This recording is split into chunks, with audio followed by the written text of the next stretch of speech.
Hello everyone, my world and ప్లాంట్స్కి స్వాగతం. ఇవి చెర్రీస్ అండి. చెర్రీస్ చెట్టుని ఇంటి దగ్గరే చెట్టు ఉంది కదా, వాటికి బాగా వచ్చినాయి. అవి కోసాను. ఇవి రోజు చూసారా, గులాబీ పువ్వులు ఉంటాయి కదా, వాటి కాయలు అవి. ఇక ఆ రోజు మంచి సెంట్ స్మెల్ వస్తుంది. అవి అలాగే మొలిచేస్తాయి అన్నమాట. ఎక్కడ ఈ ఫ్రూట్ లాగా వస్తుంది యాపిల్ ఫ్లవర్కి. దాని నుంచి చాలా జామ్ కూడా చేసుకోవచ్చు. సూప్ లాగా తాగుతారంట, టీ తాగుతారు, చాలా వెరైటీ చేసుకుంటారంట. నేను కూడా ట్రై చేశాను, కోసుకున్నాను. ఇవేమో బ్లాక్బెర్రీస్, చెర్రీస్ బ్లాక్బెర్రీస్ కలిపి నేను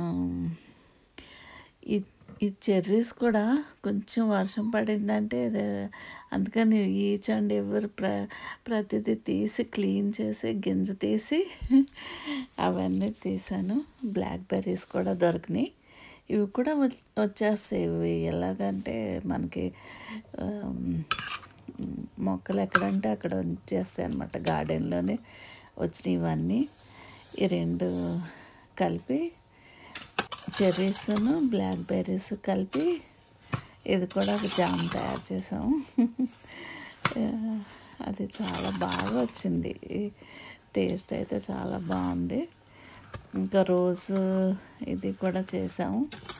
రెండు కలిపి మీకు చూపించేస్తే ఇవి ఈజీగా పెక్టిన్ షుగర్ వేసి చేసేసాము. చాలా అంటే మనకి ఎసెన్స్ కానీ కలర్ కానీ ఏమి వేయకుండా న్యాచురల్గా అవే వాటితోనే, ఇంకా ఏది ఇది చేయకుండా మంచి కలర్ వచ్చింది.